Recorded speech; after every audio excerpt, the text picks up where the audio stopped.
Hey crafty friends, it's Rick. Welcome back to the channel. Today we are going to make a super cute, fun summer card using products from the Pixie Dust design. And let's get into it. So I'm using the Pixie stamp set, or fairy stamp set, along with the coordinating fairy dies, fairy pixie cuts. And I'm also using paper from the Bella Flowers paper pad. That's going to be my color inspiration. And I have stamped everything out on Canson watercolor XL paper, and I am going to use my Karin brush markers to color it up. So I have picked some flesh color markers. I think this is peach and pale pink is what I use, and I actually end up blending these together and to create the flesh tone of their skin. So what I'm doing is I'm picking it up off of the paper, off of my glass mat, and I'm going to drop in some on their dress where I want it to be the darker. I'm using a blender pen today from Karin to blend out the colors. And I just put the darkest color where I want it, and I use the blender pen to pull everything out. You can also pick a color just like I just did. This is, I believe, the regular pink. I will have all the colors listed in the supply list below, so you know which ones to use. Actually, I'll put the colors down below so you know which ones. And then you'll find all the supplies on the supply list. How about that? So we're going to color up, finish adding a second layer of skin. I had to make a boo-boo, so I had to kind of fix that. So I added a little bit more color to this fairy, and so I added a little bit more to that one. And then I'm going to color her little bow with a little, I think this is the ultraviolet or blue, or just the violet. It's the violet Karin marker, and this is the peach. Deco Peach, I believe, it's just, anyway, it's the same color I'm using for the flower right now.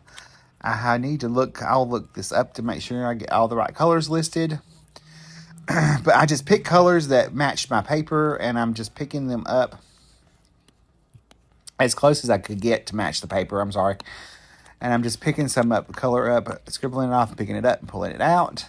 You do have to wet this dry between color applications, so make sure you do that. If you go in while the paper is too wet, you're not going to get a good blend, and the paper is going to peel. Now for her hair, I'm using praline for this fairy's hair, and I just added it where I wanted it to be the darkest, and I am pulling it and going to pull it out into the middle where I want the highlights to be.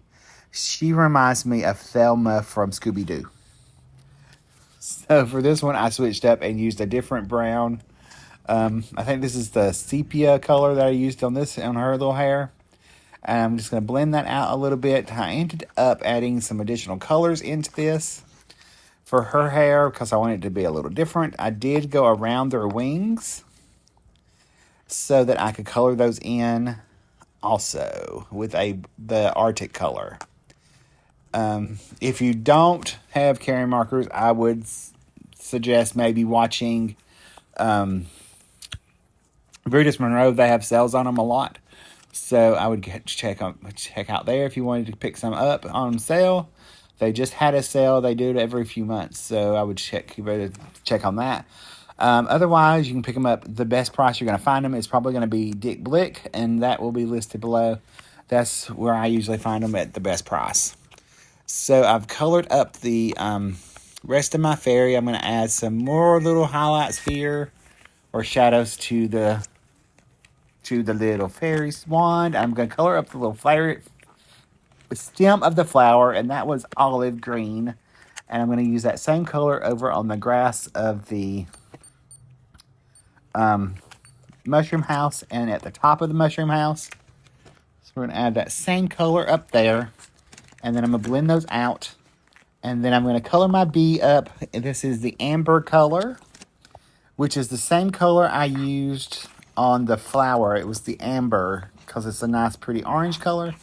This is a light peach. You can't go by the ink on the pen because it looks completely different. I'm going to add that the peach color here on the bottom of the mushroom house, and I'll blend that out. I do end up picking some additional color up to add into this.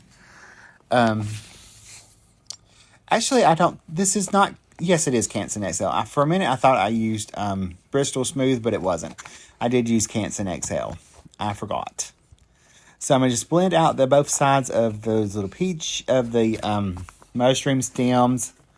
And then we're going to do the top part of the mushroom stem up there at the top on the roof. And we'll just blend that out. You could actually do these any colors you want. I just chose to do them this way. So I'm going to come in and blend out the top. You notice I picked up color off the palette there. That way I was able to get a smoother blend on the house because it is a larger area and they do dry pretty fast. We're going to finish up doing the second part of the roof. Underneath the little here, we're going to add our door heart in. I forgot about the little heart window in the door. I'm trying to decide if I wanted to add a little bit more color there, so I did. I added a different shade of the pink right under on this mushroom house, or top of the mushroom topper. I didn't worry too much about going over the circles because I knew that I could come back in and add white gel pen over that if I needed to. Now I'm going to pull those same brown colors that I used in their hairs into the door. So I'm just going around the door frame and I'm going to put that because it's going to be darker. So I'm going to blend that out now. So I'm just blending that out, making it nice and blend. And we're going to add some warm gray or cool gray up at the top. It's cool gray. I forgot I don't have a warm gray. So we're going to pull that out underneath there. Blend that together and do the same thing right underneath. And I'm going to use that same color or the darker shade into the cobblestones. Then I added just a few little more details. I'm going to come back and add the black for my little bee. I forgot his little stripe. And then I'm going to double check that marker and add in the second layer there. And I'm going to add around the little casings of the window. And I didn't even blend those out. I just did them, just went around and filled those in. Because it's such a tiny area, there was no need to really blend that out. So we're just going to finish up adding our little mushroom toppers here. We're going to fill in those circles. And then I'm going to cut those out with the matching dies. And while I cut those out, I also die cut a arch from some Bristol Smooth cardstock. And I've got mowed lawn, wilted violet, no, not wilted violet, mowed lawn, the rose and speckled egg. I can't remember the rose color now. Antique rose or something like that. Anyway, those are the Stress Oxide ink. I'm just going to loosely paint in a background. So I'm just going to put those in. Victorian Velvet is what that is. Duh. So I've just let those colors mix, the speckled egg and the Victorian Velvet. And I've added a little bit more, and I've got mowed lawn at the bottom. I'm going to put my Nectar cardstock into my Misty, and I'm going to stamp one of the fairies that I did not use on the outside. I'm going to stamp the inside sentiment and her on the inside. And I'm just going to line those up in the center, and I'm going to stamp them in a coordinating ink color that matches really close. And I stamped this a couple times so that I could get it dark enough. It was, I think this is Peach Fuzz from Pink Fresh Studio. So I did stamp that a few times. Now I'm going to arrange my little mushroom house onto my... I'm just arranging the pieces in my Misty so that I can figure out what placement of my sentiment. And then I'm going to line everything up. Figure out where I want everything, put the sentiment in, and I'm going to stamp that down in VersaFine Clair Nocturne ink because it's nice with the, it does really well stamping over the Distress Oxides.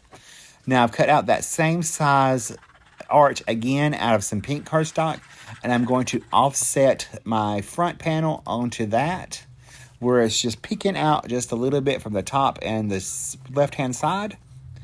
And then I'm going to take my pattern paper that I picked, and I'm going to attach that to my frame. I'm going to add a little glue where I die cut my arch from, and I'm just going to leave that. My pattern paper is 4 by 5 1/4, and the front piece is, or the pink piece is 4 1/4 by 5 1/2.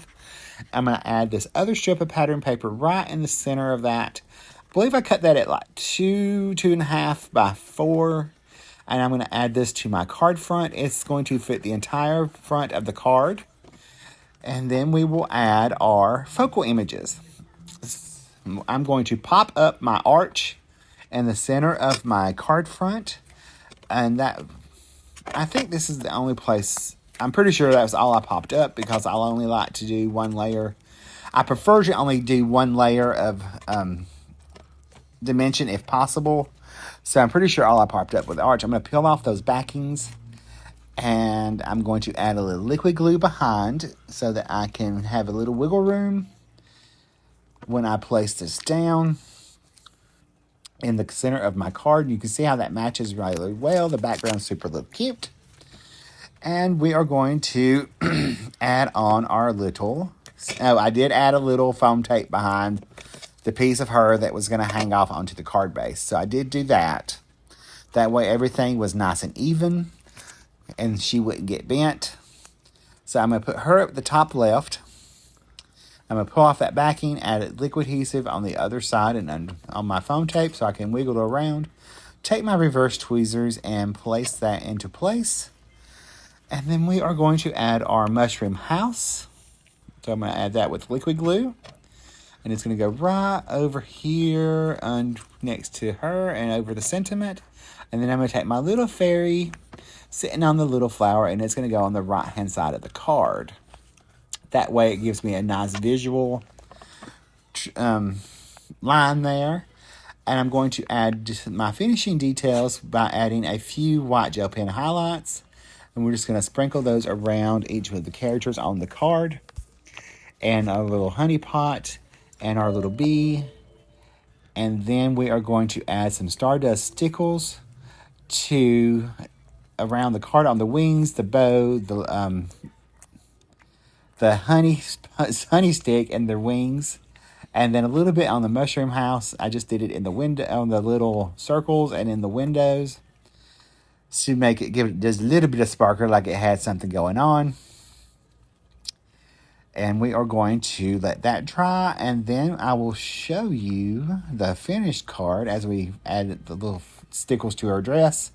So I added the stickles to the other fairy's dress because, you know, they needed a little bit more sparkle. And then after that dried, I decided it needed a little bit more glitter and added some of the white shimmer glitter overlay pen. And here's a look at the inside of the card. There's a look at the outside. Here's a closer look at the card. And if you like this video, you're probably going to like this video coming up next. And I will see you guys in the next video. Remember, stay crafty. Love you.